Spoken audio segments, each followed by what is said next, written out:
बच्चों, ललिता जी की पाठशाला में आपका स्वागत है। और आज हम बात कर रहे हैं शारीरिक शिक्षा हिंदी मीडियम 12वीं क्लास का दूसरा चैप्टर का टॉपिक है मासिक धर्म रोग या फिर विकार। पिछले टॉपिक में हमने आपको एक्सप्लेन किया था कि मासिक धर्म क्या होता है, महीने का जो रक्तस्राव है जिस पर हमने चर्चा की। लेकिन अब हम बात कर रहे हैं क्या ये सामान्य होता है, क्या इसमें कुछ विकार भी हो सकते हैं, क्या इसमें कुछ रोग भी हो सकते हैं। तो देखिए बात यह है कि बहुत आसान टॉपिक है, सिर्फ जो शब्दावली है उस पर आप ना जाएं कि इतना मुश्किल शब्द है। कोई भी मुश्किल इतना नहीं है, आप उसे ध्यान से पढ़ेंगे तो वो शब्द भी समझ में आएगा, उसका अर्थ भी समझ में आएगा और उसमें होने वाली समस्याएं, उसके लक्षण और कारण भी समझ में आएंगे।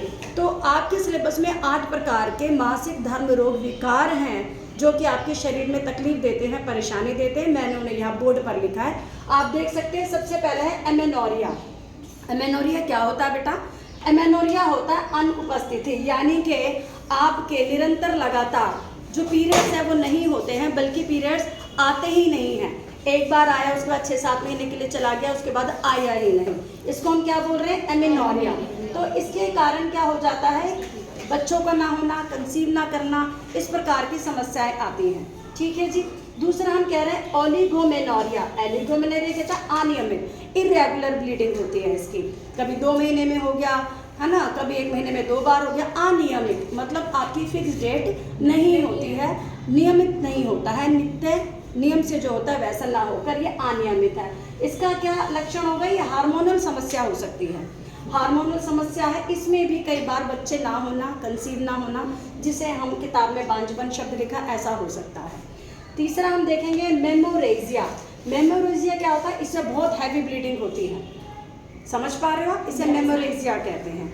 बहुत आसान शब्द है कि नहीं है? बशर्ते कि मैं पता चल जाए इसमें क्या होता है, ये किस कारण से होता है और इसके लक्षण क्या होते हैं। हैवी ब्लीडिंग होती है और कई बार क्लॉट्स आते हैं, ब्लड का थिक्का जिसे कहते हैं। एक सामान्य रक्तस्राव ना होकर ब्लड की क्लॉटिंग, हैवी ब्लीडिंग होना, और ये कई बार मेडिकल प्रॉब्लम भी हो सकती है।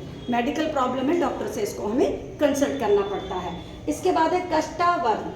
कष्टावर्तन का मतलब क्या है? डिस्मेनोरिया। इसमें क्या होता है? पीरियड में कष्ट होता है। जैसे क्या कष्ट होता है जी? सूजन हो जाती है, पेन होता है, उल्टी है, दस्त है, सर में दर्द है, चक्कर आना है, पैरों में ऐंठन है, पेट में ऐंठन है, पीछे कमर में दर्द है, सर में दर्द हो जाता है। डिस्मेनोरिया यानी कि डिस्कम्फर्ट रहता है। तो इससे जैसे नाम से ही पता चलता है, कष्ट होता है, लेकिन आपकी ब्लीडिंग इसमें लगी होती ही रहती है, लेकिन शरीर में कष्टदायक होता है। उसके बाद है पॉलीमेनोरिया। पॉलीमेनोरिया में भी भारी रक्तस्राव होता है, जिससे खून की कमी हो जाती है। जब आपको हैवी ब्लीडिंग होने लगे, क्लॉटिंग होने लगे और रुककर बार बार इस तरह की स्थिति शरीर में हो, तो आप समझ जाइए कि आपको पॉलीमेनोरिया नामक विकार है, जो कि आपके नियमित रक्तस्राव माहवारी में समस्या उत्पन्न करता है। ऐसे में हमें डॉक्टर से तो कंसल्ट करना ही है, ये बात तो तय है। एक है मेट्रोरेजिया। मेट्रोरेजिया में क्या होता है? आपके सूजन हो जाती है, वेजाइना में भी सूजन हो जाती है, लोअर एब्डोमिनल में भी सूजन हो सकती है। इसी के ही कारण आपने देखा होगा टीनेज में बच्चों के चेहरे पर मुहासे आ जाते हैं। तो जब मुहासे आए तो आप समझ जाइए कि मुझको कौन सा प्रॉब्लम है। हाँ, और मूड बड़ा अपसेट होता है, स्ट्रेस हो जाता है, और कई बार इसमें अवसाद, जिसे हम कहते हैं डिप्रेशन। अवसाद का मतलब क्या हुआ? डिप्रेशन भी हो सकता है। इसे प्री मेंस्ट्रुअल सिंड्रोम, इसमें क्या डिप्रेशन होता है, ब्लीडिंग में बहुत समस्या होती है, रेगुलर हो जाता है, हैवी हो जाता है, क्लॉटिंग हो जाता है, depression, stress, tension, discomfort, mood swings होना, ईटिंग डिसऑर्डर हो जाना, कई प्रकार की इसमें भी सेम लगभग तकरीबन एक जैसी समस्या, थोड़ा सा अंतर है। ध्यान देने योग्य बातें हैं, लेकिन ध्यान रखिए। फिर है प्री मेंस्ट्रुअल डिस्फोरिक डिसऑर्डर। इसमें बहुत थकान होती है, चिड़चिड़ापन होता है, स्ट्रेस होता है, टेंशन होता है, सामंजस्यता नहीं हो पाता है, बॉडी के अंदर परेशानी होती है, एनर्जी लेवल डाउन होता है।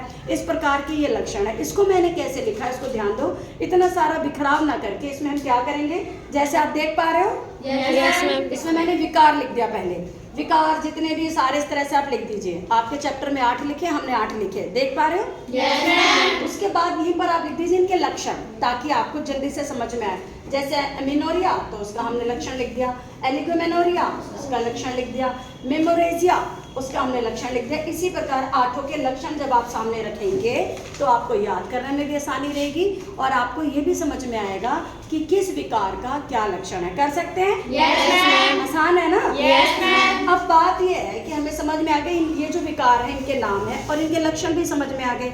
ऐसा आप देखते होंगे आपके घर में, परिवार में आपको खुद को सुनने में मिलती ही है ये सारी चीजें, है ना? Yes. तो ये चीजें होती ही हैं, बस हमें नाम नहीं पता थे। ऐसा ही है? Yes ma'am. ऐसा है कि नहीं? Yes, ma'am. अब हमें नाम भी पता है और हमें लक्षण भी पता है, ठीक है? अब बात ये है कि किस कारण से हो जाता है, कारण भी तो होगा कुछ। Yes, ma'am. हाँ, तो कारण की चर्चा हम यदि देखेंगे तो इसी के सामने मैंने कारण लिखा है, ठीक है? कारण देखिए, सबसे पहली बात तो हम देखेंगे हाई स्ट्रेस, जो चिड़चिड़ापन है, स्ट्रेस में रहने वाले लोग हैं, ज़्यादा मैं बोलूँ कि अपनी कल्पना शक्ति से मनगढ़ंत बातों पर लड़ाई करते हैं, तो जब भी आप स्ट्रेस लेंगे आपका बॉडी में नेगेटिव इफेक्ट्स आते ही हैं। इससे हम ये भी कह सकते हैं नकारात्मक व्यक्तित्व जो होंगे उनके शरीर में बीमारियां होती ही हैं। लेकिन महिलाओं में, क्योंकि हमारा हर महीने रक्तस्राव होता है, माहवारी होती है, तो सबसे पहले उसी पर ही कुप्रभाव पड़ता है, दुष्प्रभाव पड़ता है। ठीक बात है? Yes ma'am. सही है ना? Yes ma'am. तो एक तो ये, फिर दूसरा मेडिकल प्रॉब्लम भी हो सकती है, ना जाने किसी और बीमारी की वो दवाइयाँ खाती हैं तो उसका प्रभाव भी माहवारी पर पढ़ सकता है। बिल्कुल ठीक है। एक बेटा उम्र के हिसाब से हार्मोनल चेंजेस भी होते हैं, जो स्वाभाविक प्रक्रिया है। हार्मोनल चेंजेस सबसे पहले इफेक्ट्स हमारे महिलाओं पर, माहवारी पर ही पड़ता है। उसी से ही कोई भी विकार हो सकता है, कुछ फिक्स नहीं है कि ये विकार इसी को होगा। हार्मोनल चेंज होंगे, इस प्रकार का आपके विकार जिसे हम कहते हैं डिसऑर्डर मंथली पीरियड्स में, वो हो सकते हैं। साथ ही आप देखेंगे थायराइड है तो ये मेडिकल प्रॉब्लम है, किसी को थायराइड होता है तो भी यहाँ पर आपका जो माहवारी है उस पर बहुत दुष्प्रभाव पड़ता है। फिर आपका डाइट, आपका लाइफ स्टाइल, आपका कुपोषण होना माहवारी पर बिल्कुल दुष्प्रभाव डालेगा, कोई भी विकार हो सकता है। ऊपर से आपका लाइफ स्टाइल मतलब एक्सरसाइज ना करना तो भी आपको डिस्मेनोरिया या ये विकार होगा, या फिर अत्यधिक एक्सरसाइज करना तो भी आपको ये विकार होगा। तो संतुलित कार्यक्रम रखें, संतुलित भोजन होना चाहिए, संतुलित हमारा दिनचर्या होना चाहिए। लाइफ स्टाइल में कई बार होता है कि रातों में हम पार्टी कर रहे हैं या नाइट ड्यूटीज़ कर रहे हैं और मॉर्निंग में आप सो रहे हैं, जंक फूड खा रहे हैं, नशा है, अल्कोहल है, स्मोकिंग है, इससे भी आपके पीरियड्स पर बहुत नेगेटिव इफेक्ट्स पड़ते हैं। इसके बाद देखेंगे कई बार वंशानुगत भी हो सकता है, जीन्स में भी होता है कि हमारे परिवार में ऐसा ही हो रहा है, विकार होता है कोई एक पर्टिकुलर, तो आप संतानों में भी या हमारे वंश में भी ये चीज़ पाई जा सकती है। होता है नहीं होता है? Yes ma'am. क्योंकि कई बार मदर कहती है हाँ ऐसा मुझे भी होता है ना? Yes ma'am. तो ये भी है। इसके बाद वही अगेन मेडिकल प्रॉब्लम, कुछ दवाइयाँ ऐसी होती है जिनका साइड इफेक्ट्स होता है लेकिन आप उन्हें खा रहे होते हैं, कोई भी चोट लग गई है या आपको कोई और प्रॉब्लम है तो उससे इफेक्ट्स उस पर भी आता ही है। आप स्ट्रेस, जैसे मैंने बताया, इसके साथ में वजन का बदलना, मतलब या तो अत्यधिक वजन होगा तो भी आपको आपके माहवारी पर फर्क पड़ेगा, आपका वजन कम होगा तो भी कई बार कुपोषण होता है, कई बार मल न्यूट्रिशन होता है, कई बार हम हाई न्यूट्रिशियस उसे भी कुपोषण कहेंगे, इम्बैलेंस डाइट लेते हैं तो भी ऐसा हो जाता है। इसके बाद है गर्भाशय में, ये मेडिकल टर्म्स है, फाइब्रॉइड्स हो जाते हैं, यूट्रस में सिस्ट हो जाता है या यूट्रस में कुछ और प्रॉब्लम हो जाती है, तो पीरियड्स में जो आपका विकार है वो आपको दिखाई देते हैं। ये आपके जो है कारण है कि जिससे हमारे को ये विकार होते हैं। तो कारण समझ आ रहे हैं ना आपको? Yes, क्लियर हो रहा है ना? Yes, मैंने इतने सारे चैप्टर जो 3-4 पेज में लिखा था उसको मैंने एक पेज पर इस तरह से उतार दिया। आप भी कॉपी में जब नोट्स बनाएं तो एक चार्ट में पूरा टॉपिक होना चाहिए, उसके बाद विस्तार पूर्वक आपको उसको एक्सप्लेन करना है। कैसे करेंगे? जैसे एमिनोरिया लिखेंगे हेडिंग, हेमिनोरिया क्या होता है उसको समझाएंगे, उसके बाद उसके लक्षण बताएंगे, फिर नीचे कारण बताएंगे। पूरा एक पेपर पर एमिनोरिया आएगा, फिर अगले पेपर पर एलिगोमेनोरिया आएगा, तीसरे पर आप मेमोरेजिया। इस प्रकार 8 पेपर पर अलग अलग एक्सप्लेन करेंगे, डायग्राम से करेंगे, हेडिंग डालेंगे, सब हेडिंग डालेंगे, कलर नीचे अंडरलाइन करके करेंगे। लेकिन पहले एक चार्ट में ये पूरा टॉपिक एक पेपर पर होना चाहिए।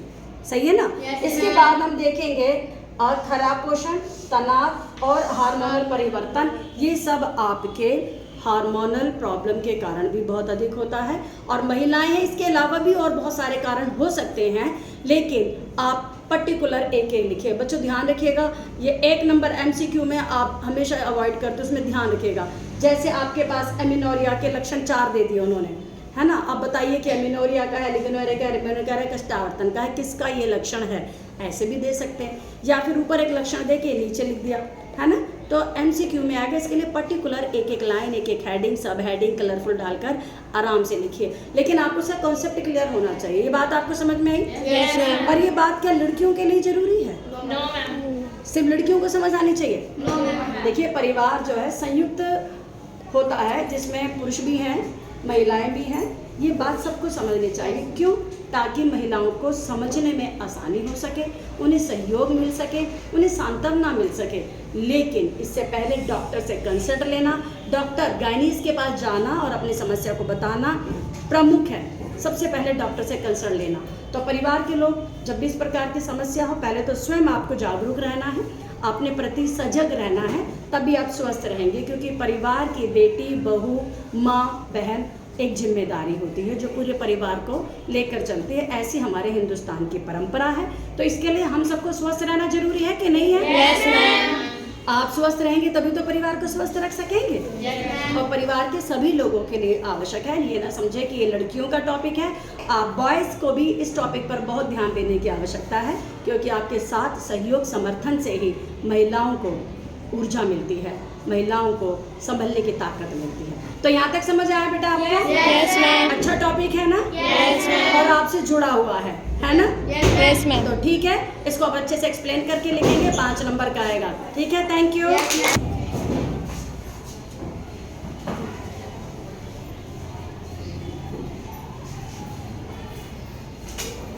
आप इस चार्ट पर देख सकते हैं, इसी प्रकार से आप अपनी कॉपी में बनाएंगे। हेडिंग रखेंगे चैप्टर 2 टॉपिक मासिक धर्म रोग या विकार, और फिर हेडिंग में विकार डालिए कौन कौन से। उसके बाद आप लक्षण लिख दीजिए, ये लक्षण है, और उसके साथ कारण लिख देंगे। इससे क्या होगा, पूरा जब चैप्टर आपके सामने होगा तो आपको याद करने में भी आसानी होगी, और कोई भी एक टॉपिक या कोई भी एक लाइन छूटेगी नहीं। धन्यवाद।